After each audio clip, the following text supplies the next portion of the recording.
As we learned about how to present population with the help of different tables and graphs, one of the most popular way to present population age structure is population pyramid.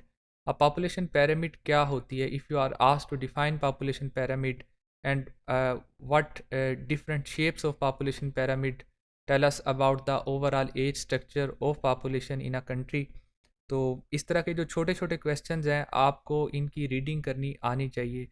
तो इसके लिए मैं आपको book खोल के दिखाता हूँ कि आपने कैसे पढ़ना है और कैसे इसका एनालिसिस करते हुए क्वेश्चंस को खुद बनाना सीखना है कि इस तरह के क्वेश्चंस आपसे पूछे जा सकते हैं या कॉमन सेंस के क्वेश्चंस हैं जो आपको आने चाहिए। So we will use the population handbook which is one of your textbook. So that is the fifth edition of population handbook. इसको अगर आप स्क्रॉल डाउन करें तो you can see age and sex composition of population. इसमें आप population pyramid को देखें तो a population pyramid graphically displays a population's age and sex composition. Horizontal bars presents the number of proportion of males and females in each group or the sum of all the age groups in the population pyramids equal 100% of that population. इनको समझना सीखें, reading करना सीखें कि कैसे किसी text को पढ़ते हैं और फिर उसका एनालिसिस करते हैं। Pyramid may show single years of age at dusk on the one for Japan on page 8 or show data in age groups as do those on page 10. ये दो डिफरेंट किस्म की पॉपुलेशन पैरामिड्स हैं। अब इसके अंदर बेसिकली तीन किस्म की प्रोफाइल्स हो सकती हैं कि हमें ये पता चलता है कि पास्ट में इस मुल्क के साथ क्या हुआ था, फ्यूचर में क्या होगा, इस वक्त की करंट पोजीशन क्या है। सारे टेक्स्ट को पढ़ें, इसको गौर से देखें, सिर्फ ग्राफ या डायग्राम ही एक पूरी कहानी आपको सुना सकते हैं। तो rapid growth is indicated by a pyramid with a large percentage of people in the younger ages. अगर आपको नीचे वाले बार्स बड़े नज़र आते हैं तो इसका मतलब ये है कि the population is growing rapidly.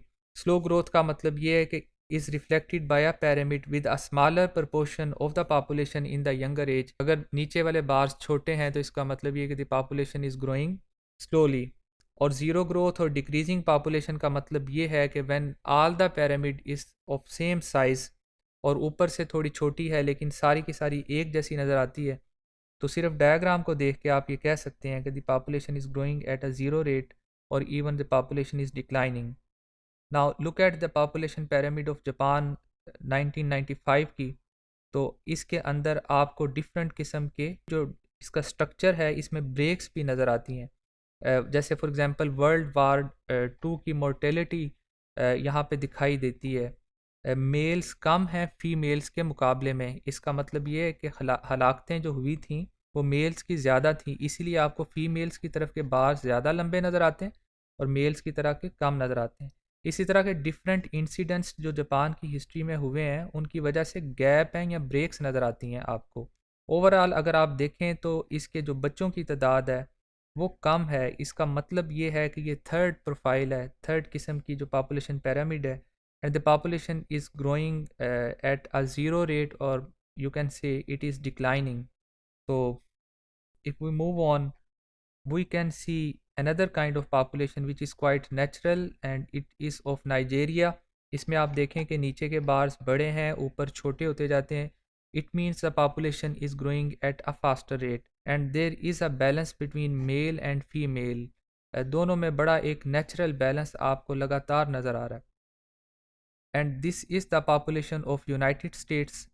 इसमें देखें कि ऊपर से छोटी है लेकिन ओवरऑल नीचे से सारी एक जैसी नज़र आती है और बच्चों की तादाद कम है। It's a slow growth population. So this is a way to analyse population pyramid and to predict about the future population growth or what happened in the past with the help of a diagram. अब हम वापस जाते हैं अपनी जो population pyramid के अलावा further हम इसको देख सकते हैं। So another type of question related to population pyramid may be asked from you people। जैसे हमने पहले डाटा का एनालिसिस किया था with the help of United Nations website। So you may be asked to draw population pyramid of Pakistan for different years। For example 1950 में पाकिस्तान की क्या situation थी, 2000 में क्या थी, 2050 में क्या होगी। अब आप अगर 3 किस्म की पॉपुलेशन पिरामिड को अपने सामने रखेंगे तो आपको पास्ट से लेके फ्यूचर तक सारा डाटा नज़र आएगा। आपने प्रिडिक्ट करना है कि पाकिस्तान की में ब्रेक्स तो नहीं है जिस तरह के जापान के अंदर थी, या ओवरऑल टेंडेंसी क्या है पॉपुलेशन में चेंज होने की। The next point you need to discuss is to draw another population pyramid for another country. For example, Russia को अगर आप ले लेते हैं, उसके भी 3-4 सालों का जो पॉपुलेशन पिरामिड है आप उसको ड्रा करें, उसको पाकिस्तान की पॉपुलेशन पिरामिड्स के साथ कंपेयर करें, और दोनों में जो फ़र्क आपको नज़र आता है, जो सिर्फ डायग्रामेटिकली वाज़ह तौर पे आप देख सकते हैं, उसके पॉइंट्स को नोट करें। और आप इससे ये सीख सकते हैं कि in which direction population of both countries are moving, और फ्यूचर में इनकी पॉपुलेशन किस तरफ मूव करेगी, और दोनों को किस किस्म की पॉलिसीज़ अडॉप्ट करनी चाहिए। पाकिस्तान को क्या करना चाहिए, रशिया को क्या करना चाहिए, उनकी ज़रूरियात किस किस्म की पॉपुलेशन के लिए होंगी, पाकिस्तान की ज़रूरियात किस किस्म की पॉपुलेशन के लिए होंगी।